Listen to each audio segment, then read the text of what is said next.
Hello, welcome back to PyraPOD.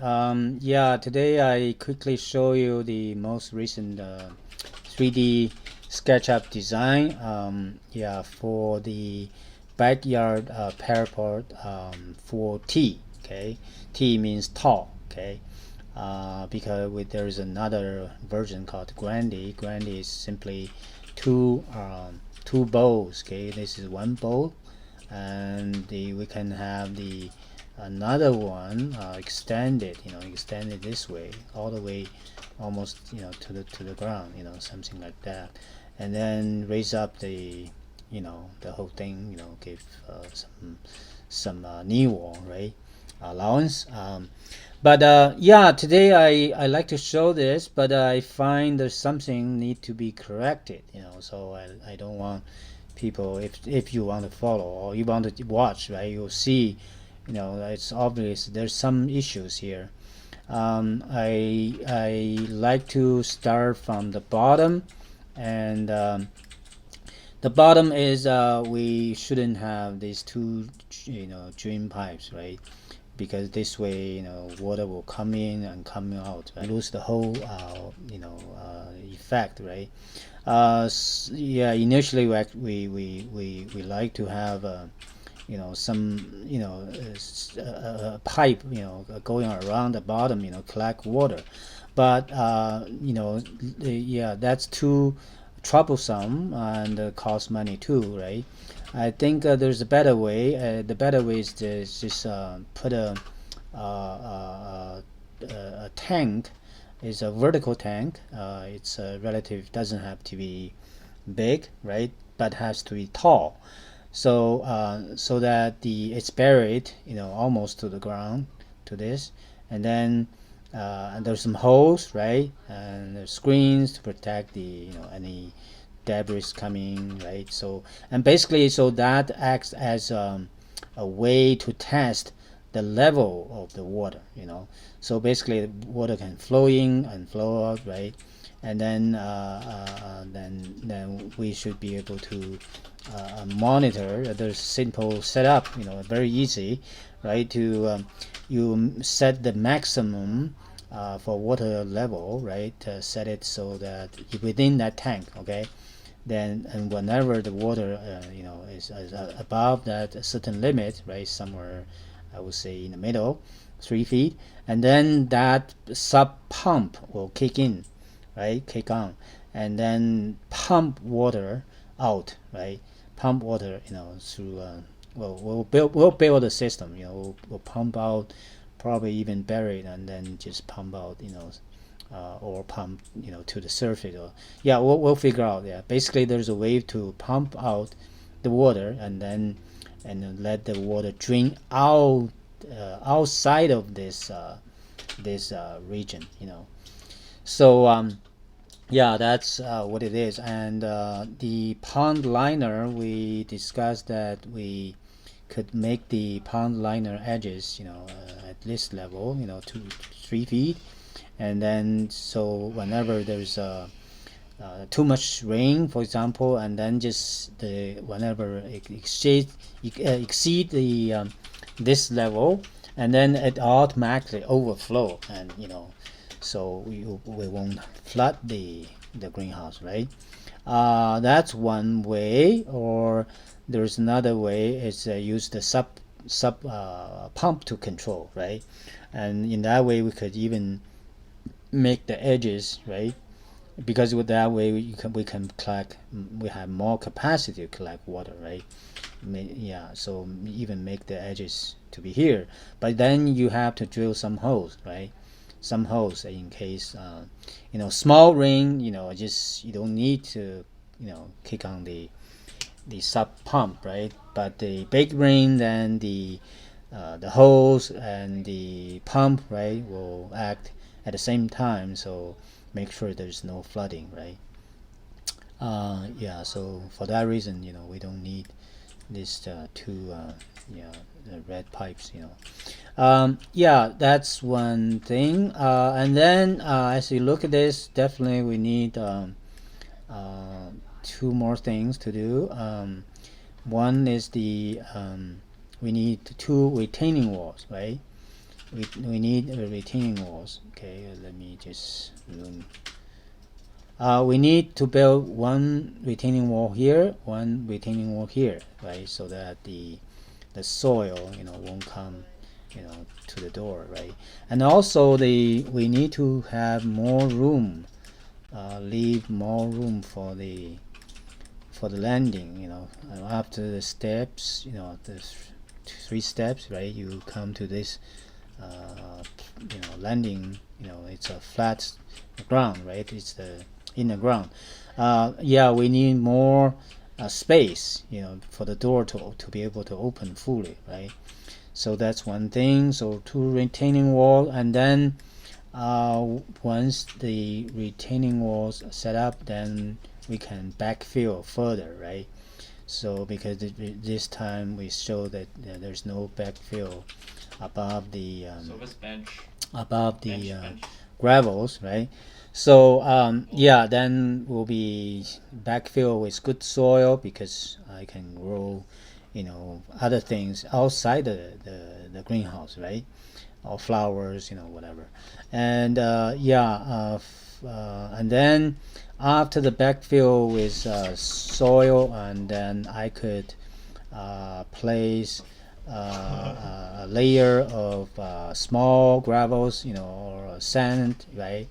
Fine sand along the footing, where the rainwater will drop onto, right? And so we'll put some sand and small, crushed stones, then so that the water will drop, and but won't create a problem, right? So kind of a, what I mean, right? And then just quickly soak into this big reservoir underneath, right? So that's something I need to do. Yeah, and then the last thing is this bubble generator. Yeah, I actually made a mistake. I mentioned in the last video, I said the generator has to be, one above the door, one at the back, So, but actually, when you truly look at this, you see that actually the original design was good. It's but this design was wrong. Actually, it was my problem. I need to, yeah. So I already tell Young this. But for those who follow us and who want to watch, then they will definitely see this is not right, because this way, the fan will be here, and push the air in, and the bubbles out coming out from these 2 holes, right? And then the same thing over here. So if you operate this, you're gonna feel bubbles here and coming back, and here and coming back, right? So you have these 3 sides, filled, right? Yeah. So we don't want that, because we want actually the other way. That is, we want for example, summertime, right? Summertime, the sun is high, and it's on the south side, and it's hot. So we want the bubble machine to be here. Yeah, I mean the original design actually. Then the then bubble will fill this area and this area and this area, right? Which is what we want, right? Because the west side also need to create some shading, right? When the sun is roughly here. So yeah, yeah, sorry that I made a mistake, so I told Young to make the change, but we have to change back, right? So basically, 1 machine here, 1 machine here, right? And that way, when you operate this one, we fill these 3 sides, right? 3, we call it quad panels, right? Yeah, and then you leave this open, so you simply spray, create a water mist, or even I mean soap mist, soap water mist, and or just simply let the water flow provide the feed water and but let spray, but then quickly let the water flow along the inner fabric, right, inner skin. Yeah, so anyway, that's something I have to take back, and the original design was right, and what I told Young was wrong. Okay, so that's what it is. Hopefully you like it, and this weekend I'm gonna discuss with the brother and Anthony Paul, and he will be the one who I would hire to prepare the site, right? Do the digging, and the placement of the pond liner, all the most of the stuff, right? So I plan to let him do the work. So this is it. Sorry that for the mistakes, and I'm sure when anyone that look at this, they will have a proper understanding, right? Where the bubble machine should be, right? Should be on one on the south, one on the north, right? There's a lot here. And also retaining wall, right? And then the mesh system, mesh, nest, made of the No.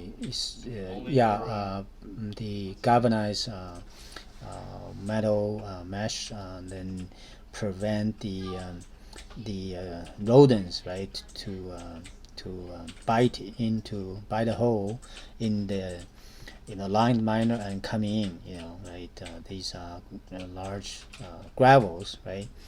So just to be on the safe side, right. That's and we don't need a drain pipe, 2 retaining walls, and backfill with soil, and on the top surface some sand, crushed stones, small crushed stones, and to so that the dropping of water won't create a problem. I just soak quickly into this area, right, to have this. So we have passive solar and passive geothermal. But this is not just passive solar. It's actually proactive solar, because we have a way to create bubbles, and also create even mist of water mist, or water film, right. So to cool, or to to absorb, create the opportunity for us to receive, to absorb, more, to capture more solar thermal energy, right, as much as possible, and then convert it, transform the feed, transfer the heat into the liquid, right, and then fall back into the soap liquid reservoir. 1, 2. Yeah, that's what it is. Okay, so hopefully this time you will get it right. So for that reason I make this video. So good. We'll see you next time.